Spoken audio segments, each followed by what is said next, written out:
eu lembro que uma vez uma senhora chegou para mim e eu perguntei isso, né? E ela falou assim: muitas dessas crianças estão aqui porque eu não tenho o que comer em casa. Nossa, e aquilo ficou muito marcado assim em mim.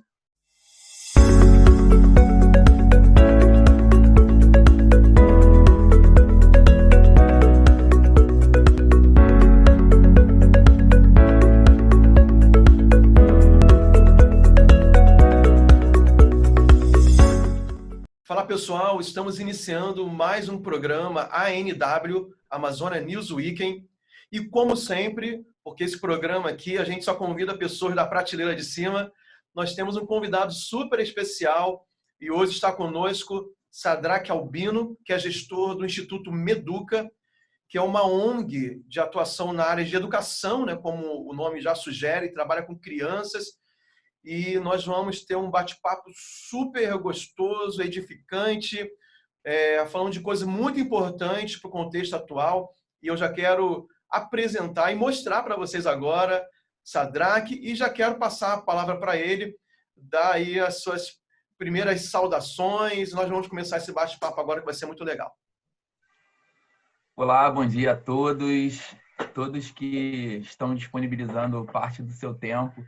Estão investindo, né, o pastor Luciano, parte do tempo para estar com a gente aqui, né? Nós acreditamos muito nesse poder da comunicação e naquilo que a sabedoria transmitida ela vai agregando, né, ao nosso conhecimento. Meu nome é Sadraque Albino, eu sou bacharel em Direito, pós-graduado em Gestão Pública, tenho um curso de especialização na Escola Superior de Guerra.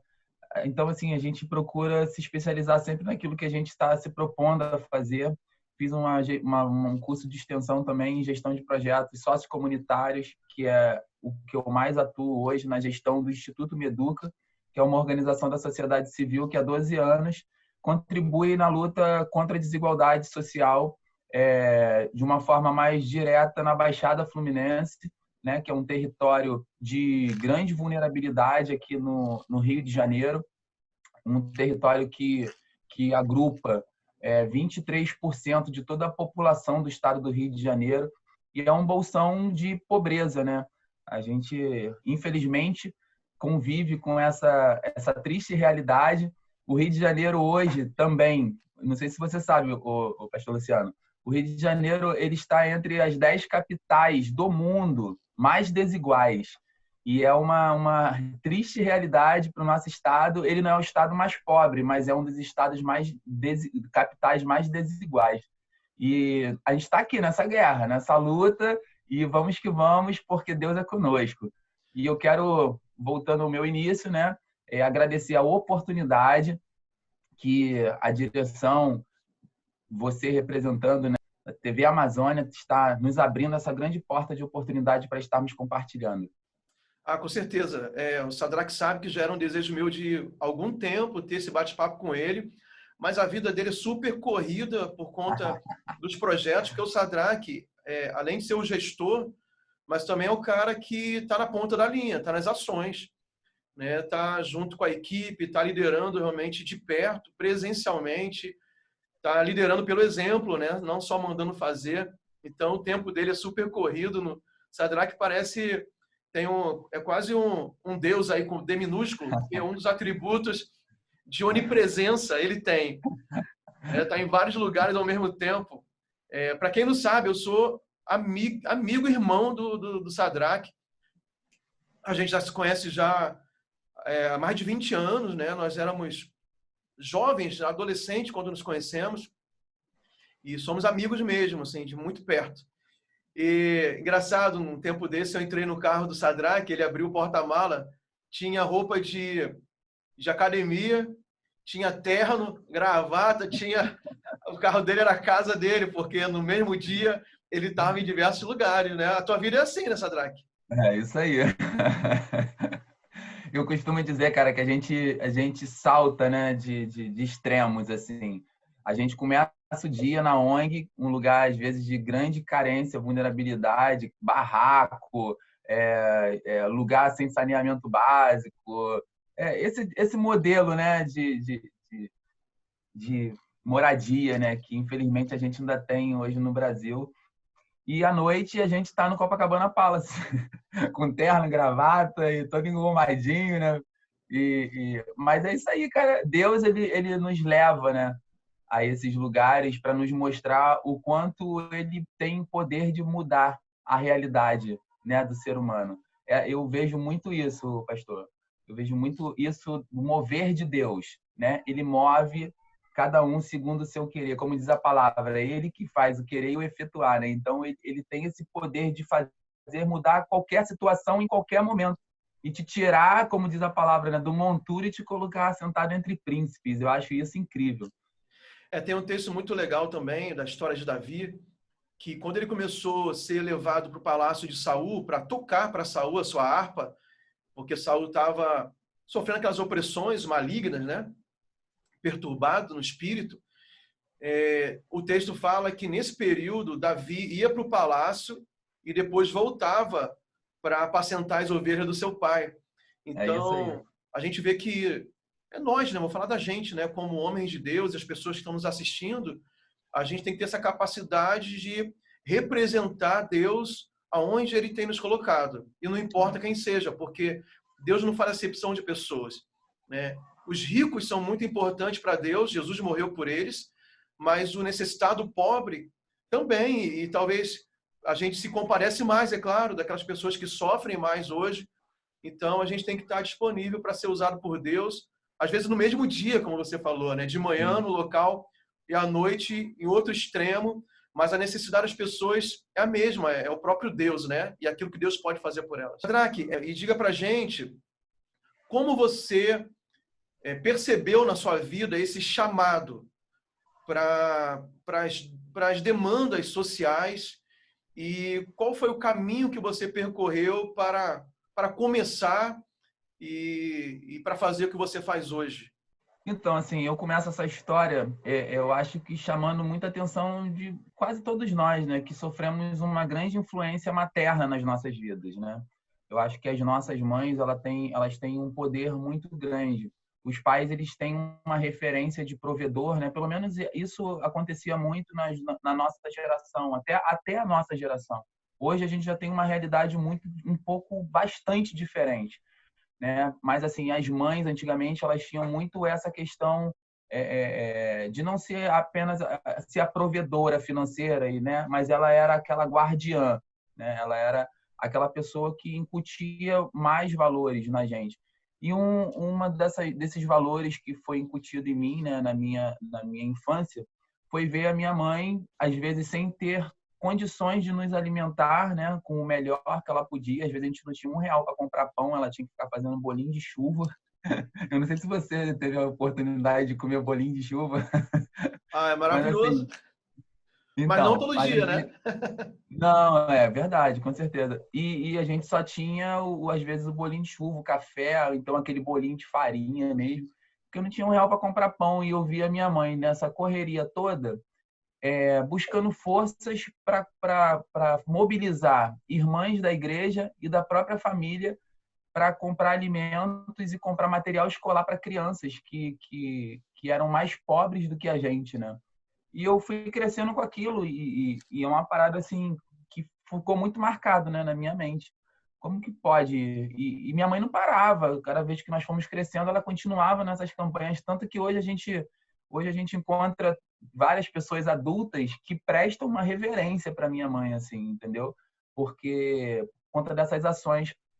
E aí nós fomos crescendo. Meu pai foi dirigir uma congregação num bairro chamado Marapicu, né? Que hoje a gente chama de Complexo do Marapicu, porque se tornou não apenas um bairro, mas se tornou um complexo de comunidades, né? Um complexo de favelas.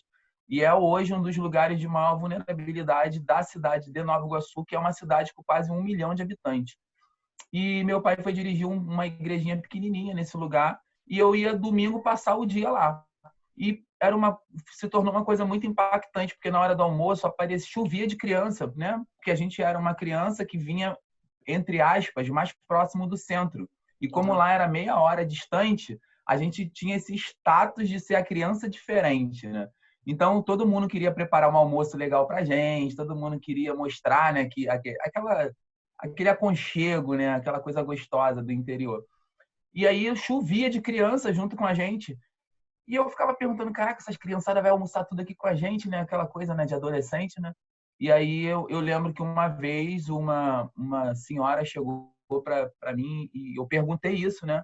E ela falou assim, muitas dessas crianças estão aqui porque eu não tenho o que comer em casa. Nossa, e aquilo ficou muito marcado, assim, em mim. E eu parei de frequentar aquele lugar depois de um tempo, que meu pai saiu dali, foi dirigir uma outra igreja, e eu fui crescendo com aquilo na cabeça.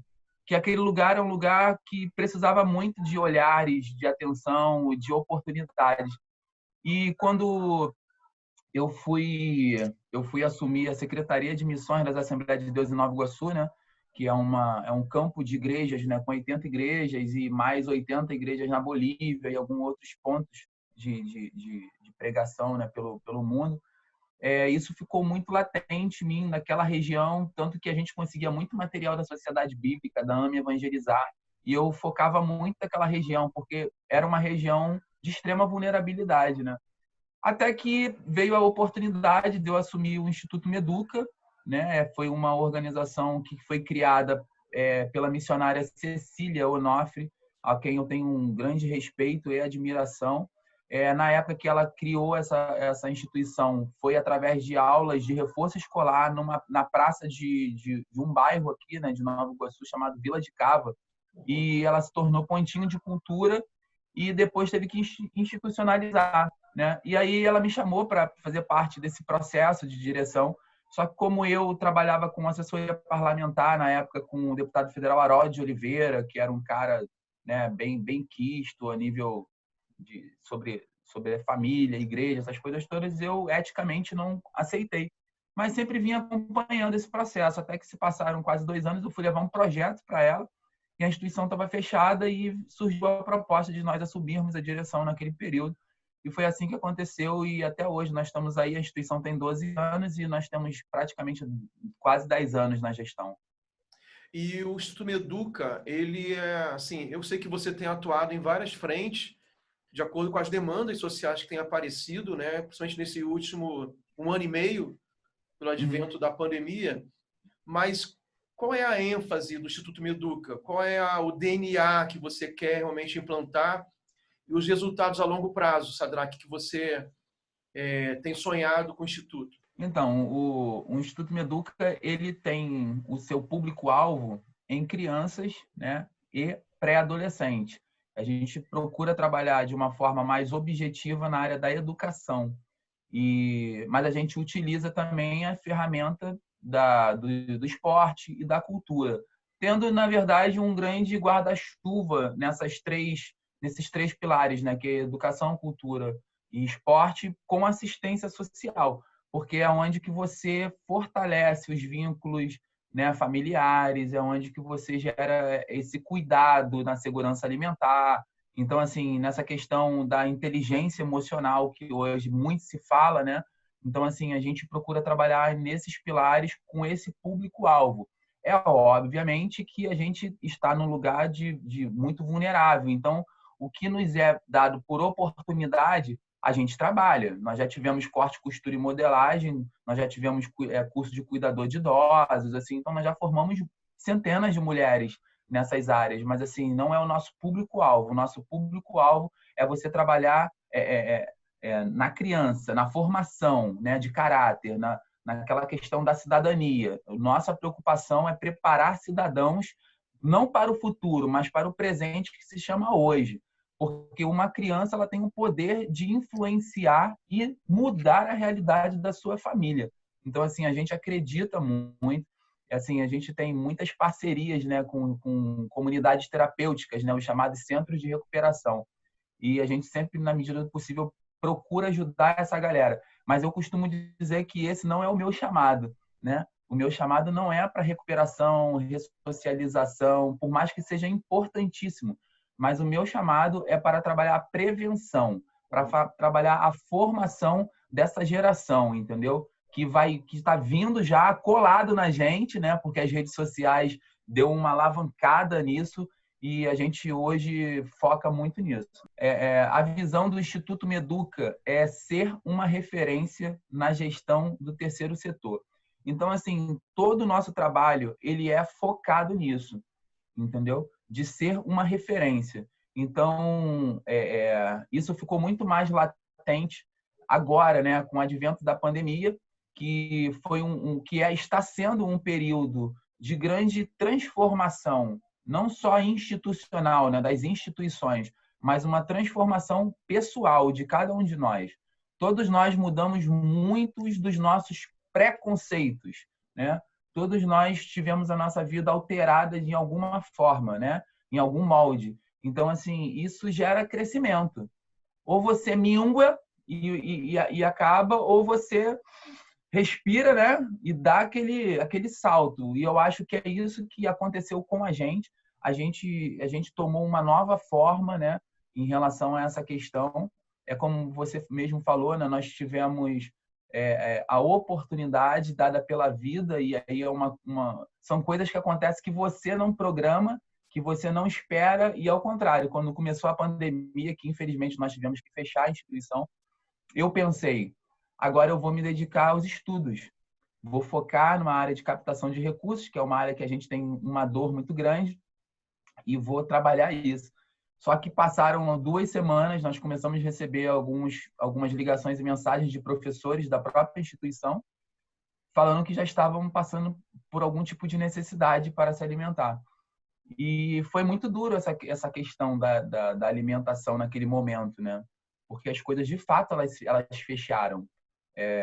E os preços saltaram, né? E foi um biônio assim, muito doloroso para todos nós. E aí eu fui pedir 5 cestas básicas, pastor, para um amigo, né, que você até conhece. E aí ele é envolvido com política, né? A irmã dele é uma deputada aqui no estado do Rio de Janeiro. E aí ele falou, não, 5 não, faz uma lista de 50. Eu falei, não, mano, eu não preciso de 50, eu preciso de 5. Ele, não, pode fazer 50 que eu vou resolver, tal, aquele jeito, né?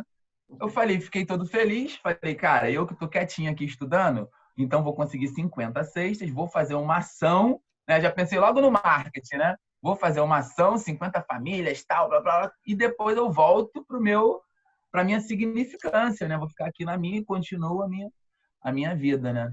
Rapaz, passou uma semana, o pessoal começou, cadê a cesta? Cadê a cesta? Aí o que o Sadraque faz? Irmão, cadê as cestas? O cara, liga não sei para quem, fala não sei com quem. Eu sei que esse liga não sei para quem, fala não sei com quem, até hoje, meu irmão. Eu não consegui uma cesta dessa pessoa. Só que Deus, ele é incrível. Deus, ele é incrível.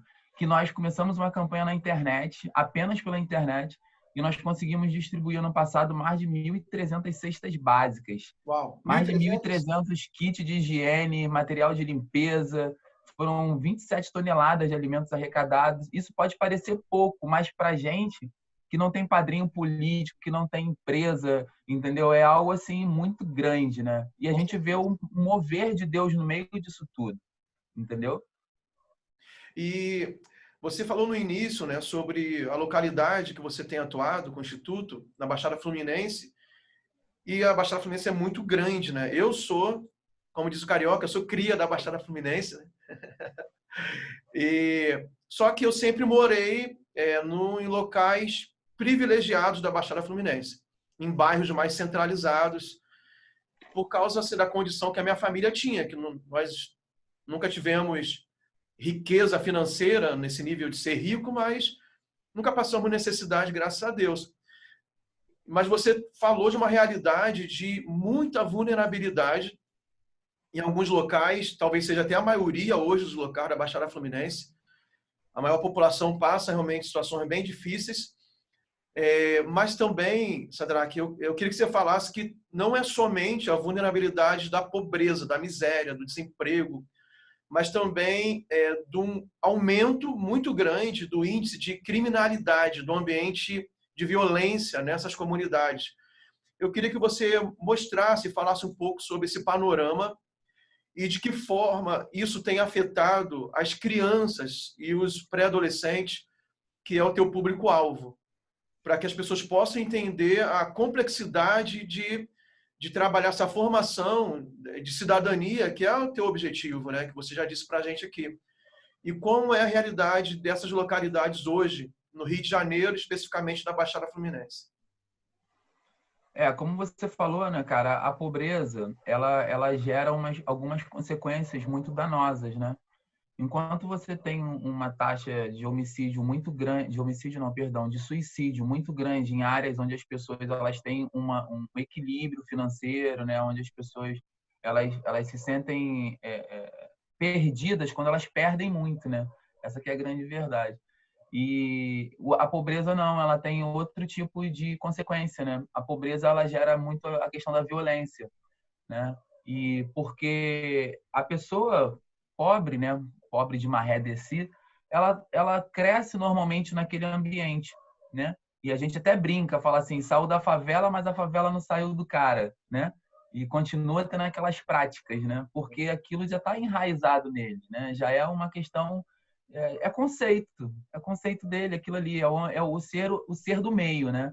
Então, o que acontece com essas crianças? Elas crescem nessa realidade, na realidade da pobreza, com dificuldade de adquirir dinheiro, né? Então, tipo assim, tem baixo, o estudo é muito ruim, é precário, infelizmente a rede pública ela não absorve, né, a qualidade e também as pessoas infelizmente não têm essa não sei se é vontade que eu posso falar, entendeu, de transmitir o melhor, né? Às vezes nem tem o preparo suficiente para aquilo também e pior, né, cara? A gente se depara com uma má educação familiar, né? Essa é uma outra parte da pobreza, né? Que as famílias elas não investem na educação das crianças, porque as crianças, a maioria delas vivem largadas, vivem na rua, vivem, né? Não tem aquele cuidado que a sua mãe teve com você, que a minha mãe teve comigo de não deixar ir para a rua, de ter aquele controle. A criança da comunidade ela não tem assim um controle como uma criança de classe média tem, de cuidado, de zelo. Por quê? Porque são muitos filhos. Normalmente, uma família com 3, 4 filhos e não consegue aquela demanda de você ter um cuidado, uma orientação. Então, aquelas crianças vão crescendo meio que livres e soltas. Isso reflete muito na escola, com os professores, porque começa a criança, ela passa a ter uma noção de autoridade, ela tira isso que deveria ser dentro de casa, passa a ter na escola. E a criança começa a ter conflitos de submissão e autoridade com o professor, com o diretor. E a gente vê muito choque, né? Você pode ter muitas histórias assim de crianças insubmissas, respondonas, de crianças que não se submetem à autoridade. E aquilo, se você não for tratado naquele período, naquela época de transição, vai criar adolescentes revoltados, entendeu? E revoltados com tudo. Pisou no pé dele e está revoltado. Você entendeu? Porque ele foi criado livre, ele foi criado dentro daquela realidade, você entendeu? E que, tipo assim, para ele não precisava ter um frango, tendo ovo estava bom, entendeu? Para ele não precisava ter feijão, se tem arroz está o suficiente, você entendeu? Se não tiver um suco da fruta, mas tem um de pozinho, tá bom, pô. Essa que é a realidade que a gente convive. E aí o que acontece? Essa criança, esse adolescente vai criando, vai sendo criado nesse meio, e aí a gente convive, né, cara, com duas realidades hoje no Rio de Janeiro que são pesadíssimas. Uma que é o tráfico de drogas, que é uma coisa assim que a gente convive, né, há muito tempo e a gente sabe do trauma que é você conviver em comunidades, né, dominadas por esse poder paralelo. E se não já bastasse, né, essa relação, que já é uma relação muito, muito conflituosa, né? A gente agora se depara com a milícia, né? Que é uma outra esfera de poder paralelo, né? Que veio para tomar todas as regiões, essa coisa toda. Infelizmente, tem um braço do poder público nisso. Essa que é a grande realidade. E hoje, né, nosso território, ele é parte tráfico e parte milícia. Então, assim, a gente vive hoje num campo minado. Num Em ambiente de alguns guerra, né? lugares você, Um ambiente de guerra, alguns né? lugares você tem um tipo de domínio, em outros você tem outro tipo de domínio, e no meio flutuante desses domínios você tem a polícia. Então, tipo assim, é algo muito complexo, né? Graças a Deus a gente, enquanto sociedade civil, né, e organização, a gente consegue não ter um diálogo, mas adquirir meio que um aceite da parte deles, porque a gente leva oportunidades para essa galera, entendeu? Mas, assim, são realidades bem distintas e difíceis de você conviver. E as crianças, elas convivem de forma natural com isso, entendeu? Até que chega o ponto da adolescência e da juventude que eles passam a entender que precisam ser provedor das suas próprias necessidades. Eles cansaram de tomar o suquinho, meu irmão. Eles cansaram de não ter o feijão para comer. Eles cansaram de comer ovo. E aí a galera começa a querer algo mais, porque isso é natural do ser humano. Sim. E aí onde que eles vão buscar isso? Se eles não têm uma boa educação, se eles não têm qualificação profissional, se eles não têm oportunidade. E aí onde que eles buscam isso? Na facilidade da liberdade, que é o tráfico de drogas. E quando você vê um adolescente morto na esquina, entendeu? Um jovem preso, e é essa realidade que a gente vai convivendo. Inúmeras crianças sem pais, porque foram assassinados ou porque estão presos. Inúmeras mães que são mães e pais. Então, assim, o contexto ele é assim.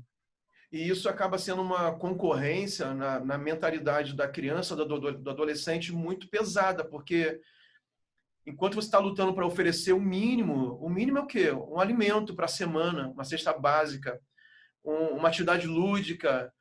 Eles estão 24 horas por dia naquele ambiente que acaba que essas pessoas envolvidas no tráfico, que são, às vezes, bem jovens, né, já estão com aquele cordãozão de ouro, o iPhone, uma moto, um carro, e acaba sendo as referências e os heróis daquela comunidade para as crianças e adolescentes. O cara começa a se projetar naquela realidade, fala assim, eu quero ser o próximo que vai ter o que ele tem, então eu preciso estar dentro disso, né? E realmente é difícil. A gente teve uma experiência em Macapá. O governo construiu, a prefeitura de Macapá construiu um conjunto de prédios interessante, construiu numa área muito bem localizada de Macapá. Um bairro tradicional de moradores antigos e um bairro muito bom, perto do centro, de casas boas. Tirou as pessoas de uma favela, que era horrível, de péssimas condições, perto da beira do rio.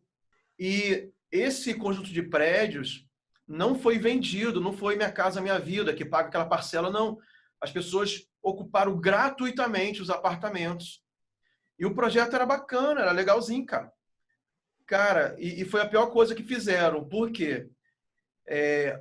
Veio aquela organização criminosa, veio pesada para dentro dos apartamentos. Quando estava nos barracos, a polícia ainda conseguia coibir. Mas como é que a polícia entra dentro do apartamento? Não pode entrar sem mandato. E se tornou um ambiente super mais violento, bem mais violento.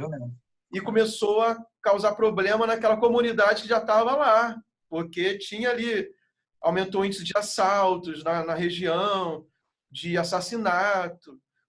E nós entramos como igreja lá, porque nós temos as células, né?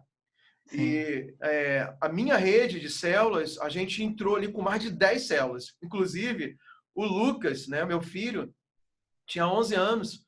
O Lucas foi liderar a célula lá dentro, com crianças e pré-adolescentes. A gente a gente levava ele por amor a Deus e a obra de Deus, mas a gente levava e buscava o Lucas. A gente tinha medo de ir para lá e deixar o Lucas lá, mas a gente tinha aquela compaixão pelas pessoas, a gente queria alcançar. Chamado, né? E, cara, a realidade era terrível, Sadraque. Os meninos da cela do Lucas, foi isso que você falou. A maioria, os pais estavam presos. Alguns, a mãe e o padrasto, né, vendia crack dentro de casa. Eles eram super violentos, entre eles eram amigos, mas a brincadeira deles era de violência, cara. Era assim, de agressão, era uma coisa muito difícil. O Lucas, que era de outra realidade, né, sofria porque ele tinha muita compaixão pelos meninos, né, e ele não entendia, porque ele era muito novinho, ele não entendia como os meninos agiam daquela forma. Enfim, eu entendo um pouco o que é isso, né?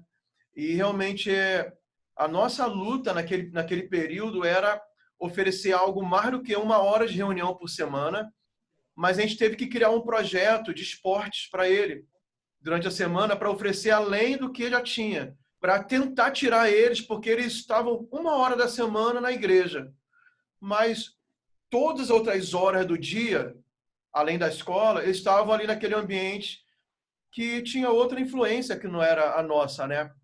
E eu quero ligar essa minha fala, que ficou bem comprida, com uma pergunta, falando de igreja, né? Você é envolvido, né? Você tem uma ligação muito forte com a igreja evangélica, embora eu sei que o Instituto não depende e não está ligado diretamente à igreja evangélica ou a uma igreja evangélica, você consegue se relacionar com várias esferas da sociedade, com várias entidades.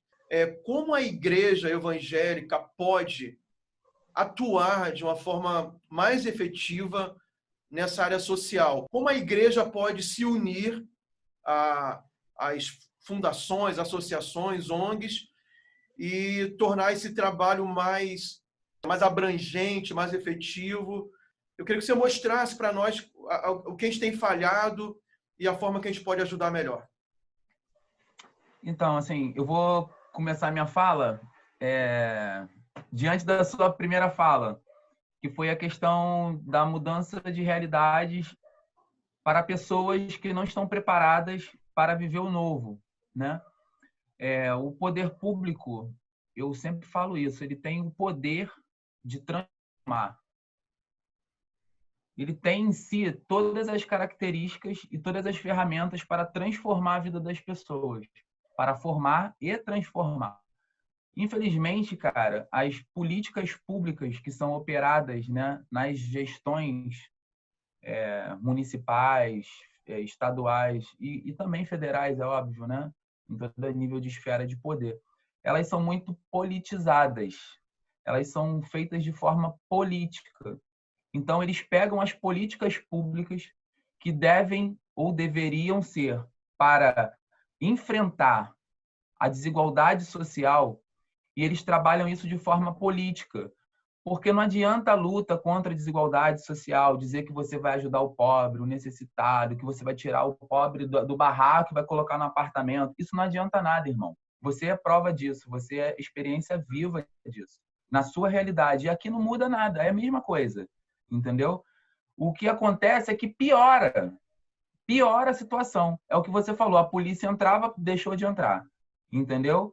A igreja às vezes entrava, agora deixa de entrar. Porque uma palavra ali de um chefe daquele, um chefe, né?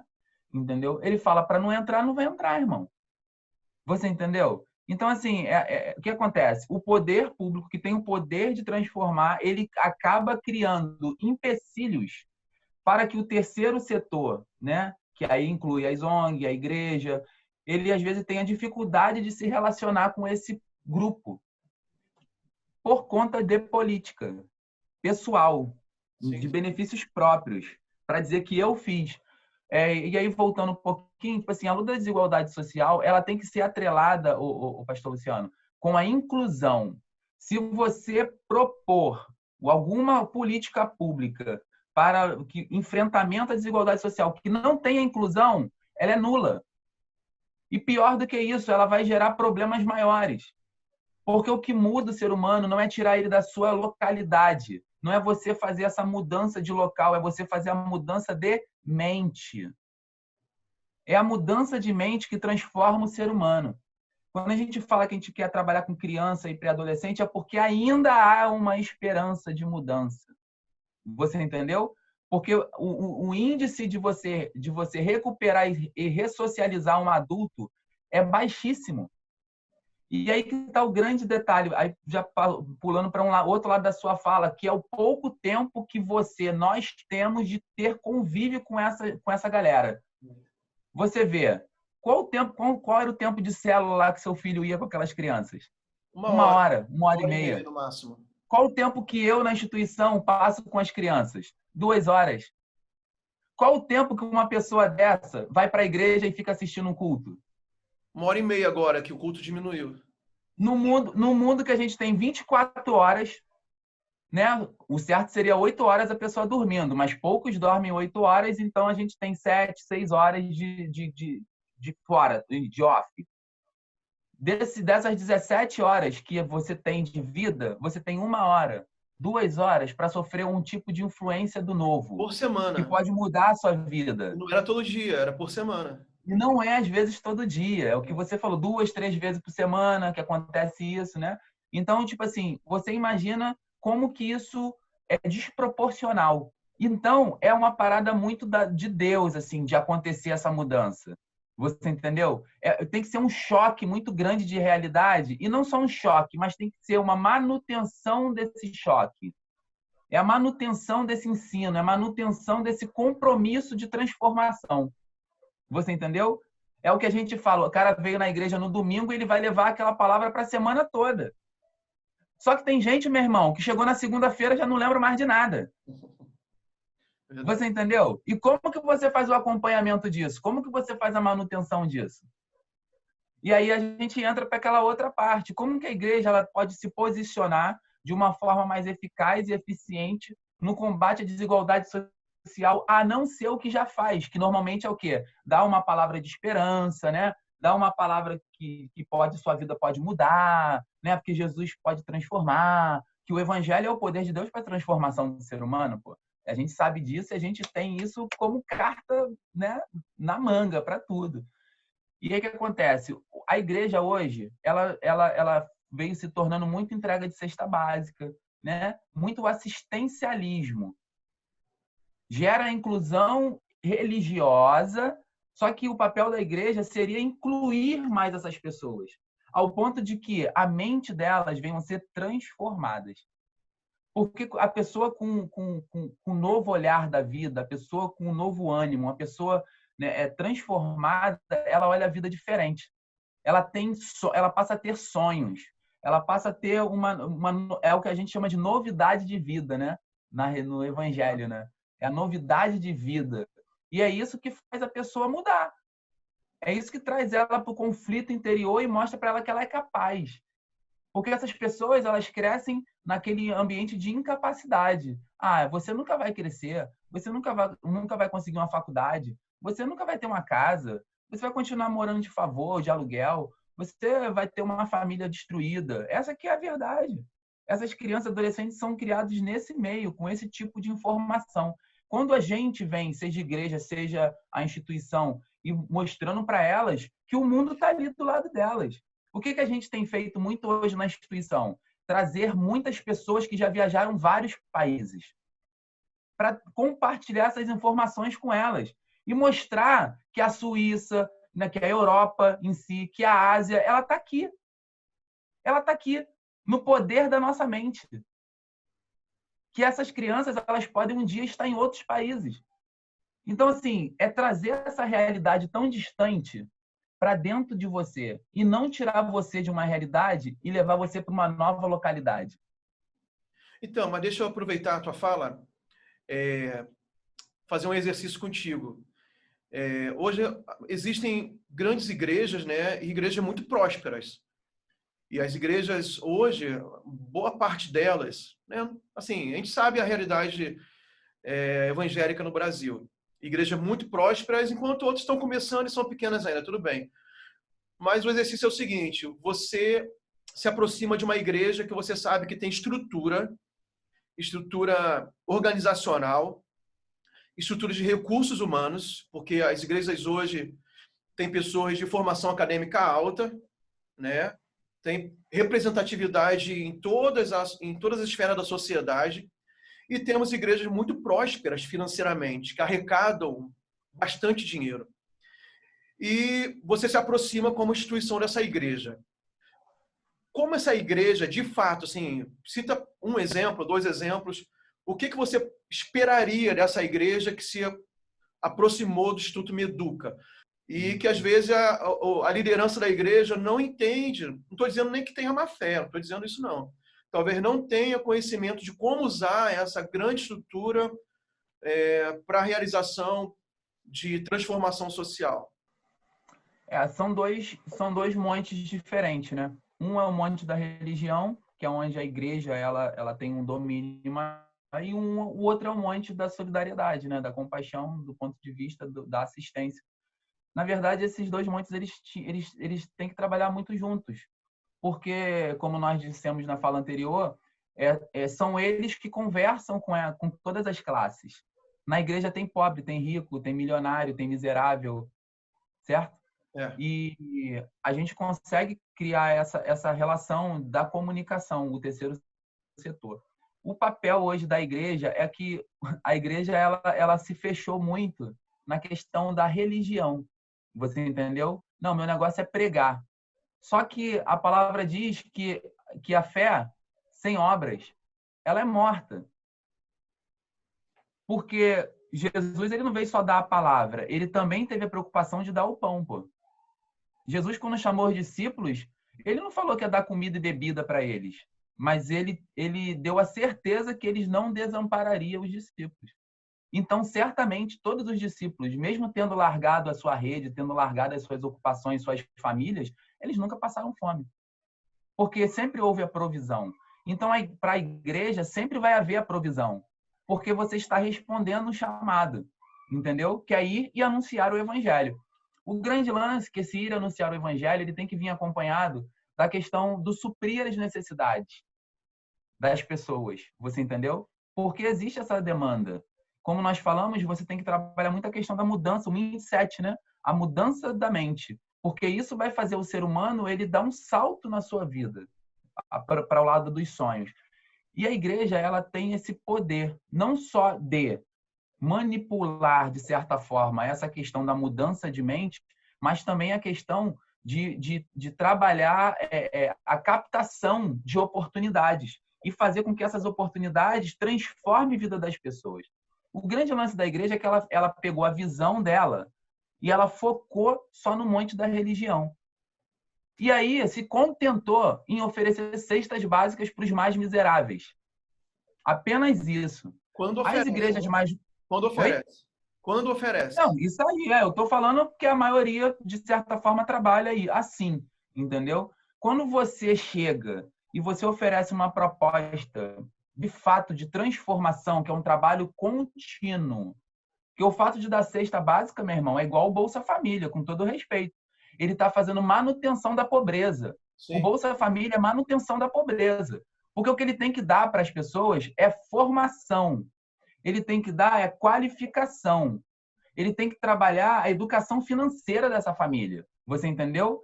Para que ela venha sonhar.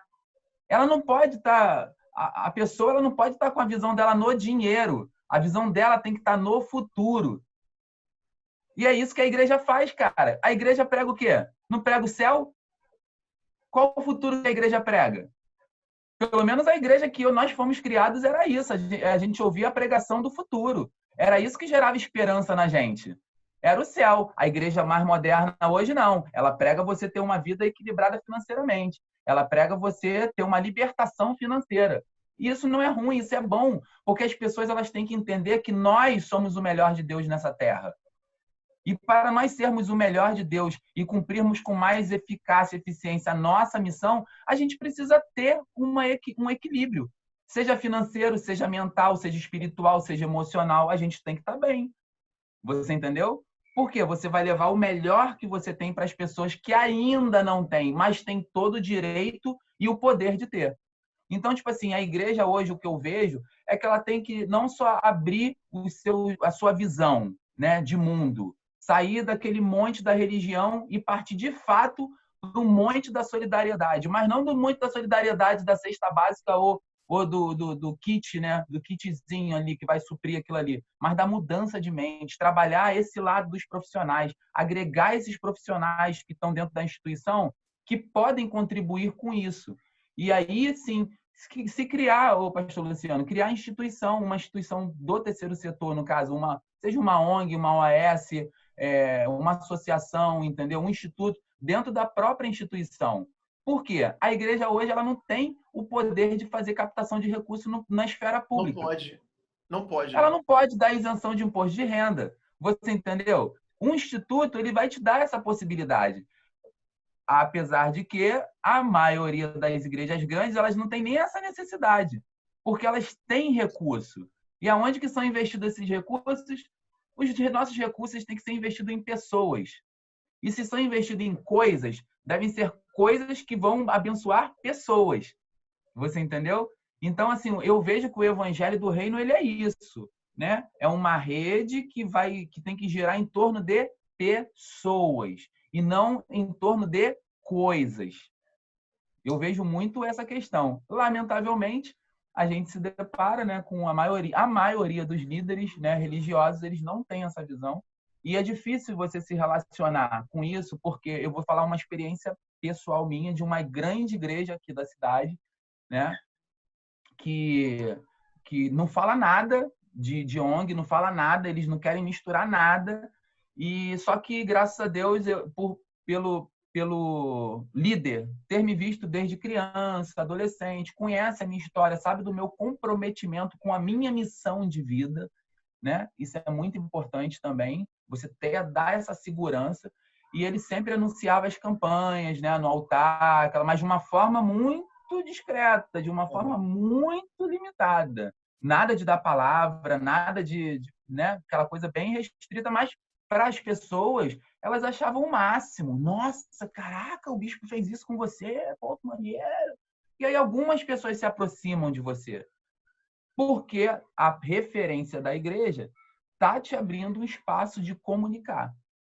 Só que quando você chega para apresentar um projeto de vida que vai mudar outras vidas, eles não querem relacionamento. Eles não querem se envolver. Porque para eles basta os milhões que eles arrecadam e é transferido para uma boa instalação, entendeu? É transferido até para outras igrejas, e isso é saudável dentro da estrutura igreja, porque nós fomos chamados para isso, mas não tem comprometimento nenhum com a transformação através da inclusão. Você entendeu? Cara, a gente tem papo aqui para muitas horas de conversa, né? E o que você falou, assim, a minha mente já está assim, explodindo, assim, porque eu acredito, né? Eu estou nessa esfera, né? Nesse monte da religião. A gente não gosta desse termo, mas fica mais fácil as pessoas entenderem. Eu sou um pastor de uma igreja local e vivo nesse contexto. Mas, de fato, a gente, aqui na igreja, a gente tem trabalhado para expandir os tentáculos da ajuda social, e a gente quer aprender, né? A gente tem uma fundação funcionando, recém-organizada, e está expandindo, né, de forma assim, realmente muito legal, mas a gente quer aprender, né? Nós, como pastores, nós precisamos saber como fazer, né? E eu creio que os bons pastores, né, eles têm esse coração, né? O coração de pastor é aquele coração que dá a vida pela ovelha, que faz de tudo para ajudar pessoas. É o nosso ministério, é o nosso chamado. Então, nós queremos aprender como fazer melhor. E é importante a gente ter preparo para isso, né? Mas, Sadraque, nosso tempo, como a gente tem limite de tempo, porque vai para a televisão, eu quero finalizar essa conversa. Tem outras coisas que nós poderíamos ter falado e podemos ter uma segunda oportunidade. Mas antes de finalizar, eu queria voltar a palavra para você e que você dissesse para as pessoas que nos assistem qual é a forma que podemos ajudar o Instituto Meduca. Eu sei que você recebe doações e é dessa forma que o Instituto consegue se manter. Se as pessoas quiserem ser um parceiro do Instituto Meduca, como eles podem te encontrar quando digo você, no Instituto, e entrar em contato, conhecer os projetos. E se você quiser também dar uma pincelada daquilo que você está fazendo hoje e quais são as necessidades, já pode dizer tudo nessa fala aí. O que vocês estão fazendo e a forma de encontrar vocês nas redes sociais e de contribuir. O Instituto Meduca, ele teve uma mudança, como nós dissemos, radical assim, na questão da pandemia, né? Nós atendíamos 200 crianças, hoje a gente está com um público de 400 crianças e adolescentes inscritos. A gente está com outro projeto muito bacana chamado Escola de Mães, né? Que são 100 mães com filhos até 1 ano. Inclusive, nós estamos essa semana já programando uma ação para entrega de cesta básica, leite e fraldas para esse público. A gente tem um projeto chamado Consultório Social. Amanhã a gente está iniciando, além da psicóloga que atende as crianças, a gente vai começar um trabalho com uma terapeuta também. E a gente tem um projeto de segurança alimentar, né? Não só com as crianças, mas é bem abrangente, porque hoje nós conseguimos fechar uma parceria muito bacana com os 2 shoppings aqui da cidade, o Shopping Nova Iguaçu e o Top Shopping, e nós conseguimos arrecadar em 2 meses 17 toneladas de alimentos Uau. Essa semana a gente está batendo entrega de 1.000 cestas básicas. E é um trabalho árduo, né? É um trabalho de persistência e perseverança, mas que Deus tem aberto as portas, tem nos dado oportunidades de avançar pela sua influência, né? Posso dizer assim, seu aconselhamento. Nós fizemos um curso na Gerando Falcões, fomos aprovados e cursamos, né, a escola de líderes lá e nós concluímos agora nesse mês. É o curso de líderes sociais, né, da Gerando Falcões, e nós conseguimos, nessa turma, 450 cestas básicas digitais que foram doadas a 400 famílias de 6 municípios aqui da Baixada Fluminense. Então, tipo assim, a gente tem procurado avançar nessa questão da segurança alimentar, visto que hoje é uma das maiores necessidades que nós estamos enfrentando. Você ouvinte que está visualizando aí esse nosso bate-papo, você pode entrar nas redes sociais do Instituto Meduca, né? Instituto Meduca, seja no Facebook, seja no Instagram, e a página institutomeduca.org. E se você quiser fazer uma contribuição e cooperar conosco no cumprimento dessa nossa missão, você pode fazer isso através das contas bancárias e através de uma forma mais fácil do Pix, né? Que é o 2199-551-6397, que é o telefone da instituição, o WhatsApp, é através dele que a gente tem um contato mais pessoal e direto. Ok, cara, obrigado, muito obrigado, papo maravilhoso. E vamos marcar uma segunda rodada de conversa daqui a um tempinho, porque eu sei que você vai atualizar as ações, eu sei que Deus tem aberto portas para você, para o Instituto, e é resultado de trabalho, de oração, de lágrimas, né? E não existe nenhuma semeadura que não tenha colheita. Isso é bíblico, né? E aquilo que você tem semeado, Sadraque, vai voltar. Eu sei que você quer distribuir essa colheita para milhares de pessoas, mas também essa bênção alcança a tua vida, a tua família e tudo que diz respeito a você. Muito obrigado. Pessoal, nós ficamos por aqui no programa Amazônia News Week. Pedimos para você compartilhar, você que está no YouTube, compartilhe, porque certamente isso vai ajudar muitas pessoas. Nós falamos de esperança, falamos de um futuro melhor e falamos de coisas que você pode se envolver. Se você não sabe como ajudar pessoas, abriu-se uma porta bem à tua frente, está aí Instituto Meduca, você pode ser um participante. E até o nosso próximo encontro aqui no programa Amazônia News Week, na TV Amazônia, canal 7 em Santarém, e no canal do YouTube também, TV Amazônia. Até o nosso próximo encontro e Deus te abençoe.